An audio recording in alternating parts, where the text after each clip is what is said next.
सुप्रभात बच्चों। उम्मीद है आपने पाठ 9 और 10 का हिंदी अनुवाद अपनी कॉपी में लिख लिया होगा। पाठ 9 का अभ्यास कार्य 1 से 7 तक आपने स्वयं करना है और पाठ 9 का जो व्याकरण कार्य है वो मैं आपको आज करवा रही हूँ। पाठ 9 के व्याकरण में अव्यय पद और तुमुन प्रत्यय है। आपको पता होना चाहिए अव्यय पद होते क्या हैं। अव्यय शब्द को अविकारी शब्द भी कहते हैं। अविकारी अर्थात जिनमें कोई भी विकार उत्पन्न ना हो। अव्यय अविकारी शब्द होते हैं, इनमें कोई भी विकार उत्पन्न नहीं होता, अर्थात इनका ना तो वचन बदलता है, ना ही लिंग बदलता है और ना ही इनमें कोई विभक्ति लगती है। कहने का भाव यह है कि इन शब्दों पर वचन, लिंग और विभक्ति का कोई भी प्रभाव नहीं पड़ता। ये ऐसे शब्द होते हैं, इन्हें अव्यय कहते हैं। और आपके जो सिलेबस में अव्यय हैं, आपके पेपर में फिल अप फॉर्म में आते हैं, तो इसलिए आपको हर अव्यय का अर्थ भी पता होना चाहिए कि इसका अर्थ क्या होता है। अस्मिन् पाठे आगतानि एतानि पदानि पठन्तु लिखन्तु च। इस पाठ में आए हुए इन पदों को पढ़ो और लिखो। जो ये अव्यय पद दिए गए हैं और आपने देखकर सेम सामने लिखने हैं, लेकिन आपको हिंदी भी आनी चाहिए। मैं आपको एक बार हिंदी बता देती हूँ, इनका अर्थ क्या है। एकदा का अर्थ होता है एक बार, लेकिन आपने शब्द सामने सेम लिखने हैं, हिंदी नहीं लिखनी, आपने शब्द सेम लिखने हैं। हिंदी आपको सिर्फ फिलअप में भरने के लिए आपको आनी चाहिए। एकदा एक बार, तदैव तभी, बही का अर्थ है बाहर, प्रति की ओर, अधः का अर्थ है नीचे, एवं इस प्रकार, एव का अर्थ है ही, यदि का अर्थ यदि, परंतु का अर्थ परंतु, अत्र का अर्थ होता है यहां, अधुना का अर्थ है अब, तत्र का अर्थ है वहां, परस्परम आपस में, अपि का अर्थ है भी, ऊपरी का अर्थ है ऊपर। कानिचित अन्यानि अव्ययपदानि अत्र लिखितानि सन्ति। कुछ अन्य अव्यय पद यहाँ लिखे गए हैं। पठन्तु लिखन्तु च, उनको पढ़ो और लिखो। ये अव्यय पद भी आपने सेम सामने लिखने हैं। जो लिखा हुआ इधर उसके सामने सेम लिखना है आपने, लेकिन इनकी हिंदी बता रही हूँ आपको। ऊंचाई का अर्थ है ऊंचाई, जोर से, या फिर यहाँ पर ऊंचाई जोर से। और ऊपरी शब्द का अर्थ होता है ऊपर, ऊंचाई का अर्थ होता है जोर से। नीचाई नीचे। शवय, श्वय का अर्थ होता है आने वाला कल। हय का अर्थ है बीता हुआ कल। पूरा, पूरा का अर्थ होता है या तो पुराना या फिर प्राचीन। रीते, रीते का अर्थ होता है बिना, और विना का अर्थ भी बिना।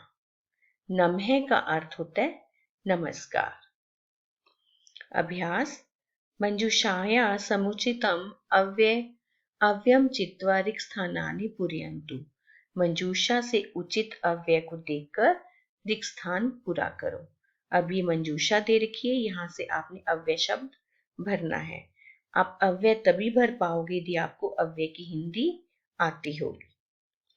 डैश दशरथ नाम नृपः अभवत्। डैश दशरथ नाम का राजा हुआ। अब पूरा का अर्थ होता है प्राचीन, प्राचीन काल में दशरथ नाम का राजा हुआ। ईश्वरात् रीते क अस्माकं रक्षकै। ईश्वर के बिना हमारा कौन रक्षक है। अब आप देखोगे बिना का अर्थ भी बिना होता है, रीते का अर्थ भी बिना होता है, लेकिन यहाँ पर रीते आएगा, बिना बिना नहीं आएगा, क्योंकि रीत ये उपपद विभक्ति का एक नियम है कि रीते के योग में पंचमी विभक्ति लगती है। ईश्वरार्थ में पंचमी विभक्ति है, तभी यहाँ पर रीते आया है, यहाँ पर विना नहीं आएगा। यहाँ पर यदि क्योंकि दो ऑप्शन है, तो ऑप्शन है क्योंकि यहाँ पर गुरुम है तो यहाँ द्वितीय विभक्ति के योग में विना आया है, और यहाँ पर हम रीते नहीं लगा सकते क्योंकि रीते के योग में सिर्फ पंचमी आती है, और जबकि विना के योग में द्वितीय तृतीय पंचमी तीनों विभक्ति लगती हैं, तो इसलिए यहाँ पर रीते शब्द का प्रयोग होगा। जलम नीचई एव बहती, जल नीचे ही बह रहा है। भगवते नमः, भगवत के लिए, भगवान के लिए नमस्कार। गायक है उच्चई गायती, गायक जोर से गा रहा है। लोके सत्यम एव जयते, इस संसार में सत्य की ही जय होती है। गुरुम बिना विद्याम न लभते, गुरु के बिना विद्या प्राप्त नहीं होती। इस तरह से आपने वाक्य की हिंदी करके अव्यय शब्द को भरना है।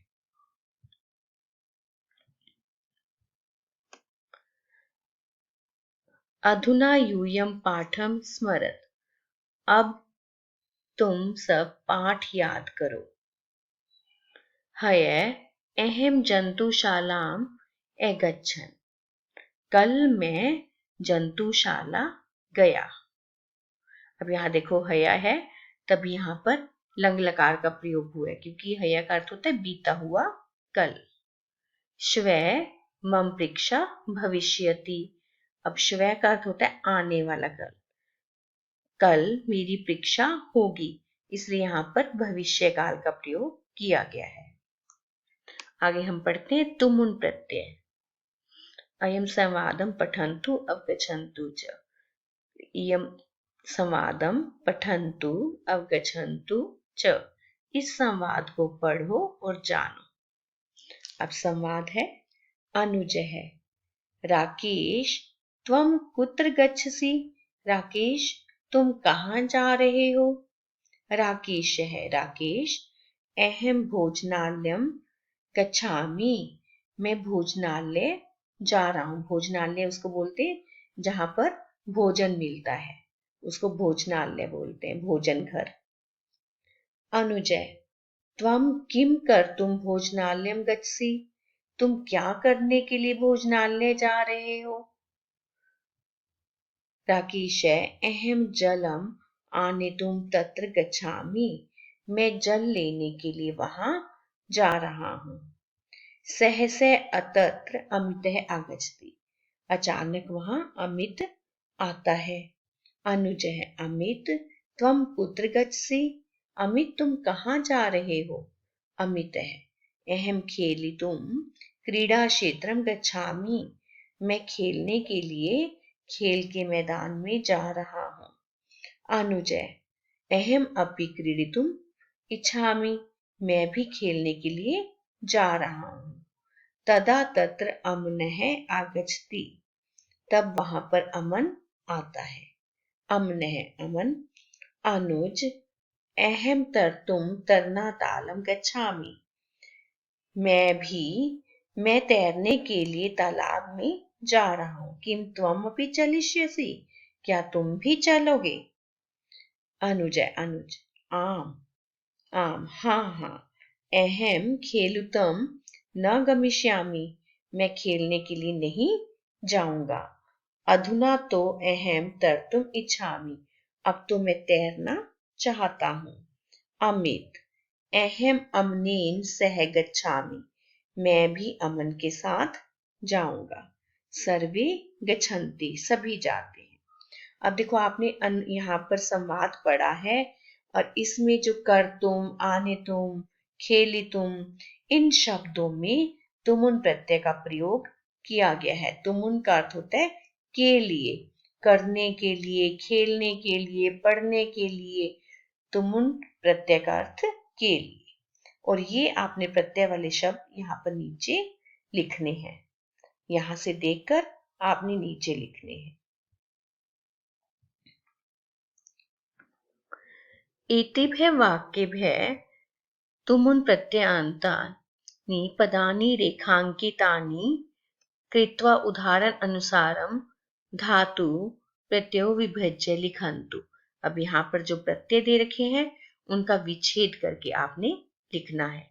छात्राः पठितुम विद्यालयम गच्छन्ति। ये पठितुम में, इसमें जो है पठितुम में तुमुन प्रत्यय है, तो कौन सी इसमें धातु है? पठ प्लस तुमुन। शिक्षिका विद्यालयम गन्तुम बसयानम आरोहन्ति। शिक्षिका विद्यालय जाने के लिए बसयान पर चढ़ती है। अब इसमें गंतुम में तुमुन प्रत्यय है, तो इसमें क्या है? गम प्लस तुमुन। लिपिका विद्यालयस्य आयव्यय कर्तुम विद्यालयम गच्छति। अब यहाँ पर कर्तुम में तुमुन प्रत्यय है और क्री धातु है और यहाँ पर तुमुन प्रत्यय है। इस प्रकार से आपने तुमुन प्रत्यय वाले शब्द रेखांकित करके और इनको यहाँ पर अलग करके लिखना है। अगला प्रश्न है, मंजूषाया चित्वा इताम कथाम तुमुन प्रत्यय अंत पदई पूर्यत। मतलब कि मंजूषा से शब्द लेकर इस कहानी को आपने तुमुन प्रत्यय शब्द से पूरा करना है।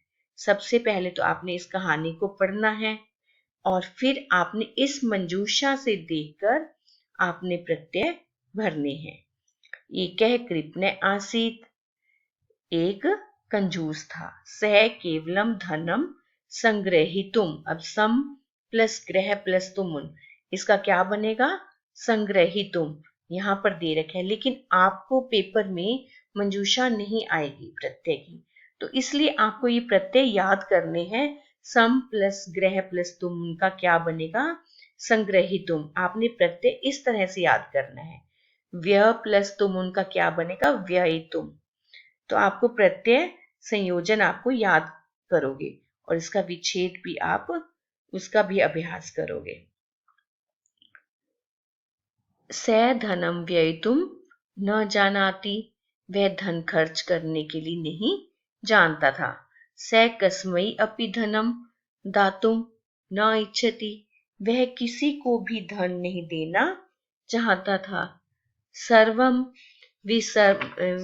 विस्मर्तुम शक्नोति पर कदापि त्यक्तुम न शक्नोति।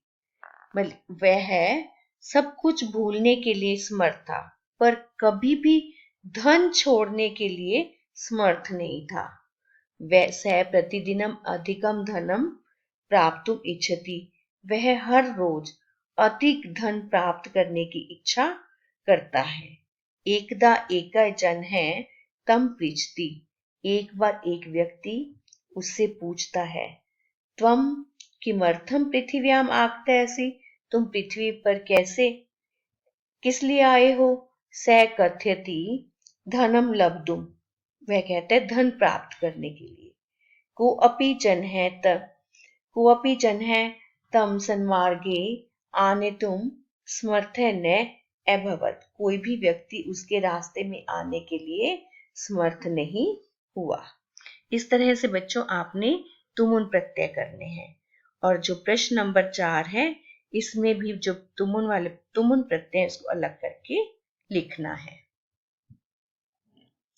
और जो ये तुमुन प्रत्यय है इसमें, इस एक्सरसाइज में, इसको आपने संयोजन करना है और अलग करने हैं। ये अभ्यास कार्य बच्चों आप स्वयं करोगे। अब आपने पीछे तुमुन प्रत्यय किए हैं और इसको आप खुद करने की कोशिश करना।